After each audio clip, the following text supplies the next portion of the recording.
Tym sposobem dzisiaj, w piękny, słoneczny, lipcowy dzień, zakończyła się ponad stuletnia Stodoła. historia stodoły Rysia Gawarta.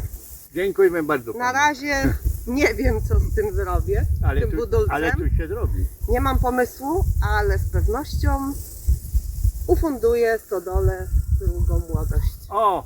i proszę. drugie życie. Dziękuję, Rysiu. Bardzo brawo, Bjarek.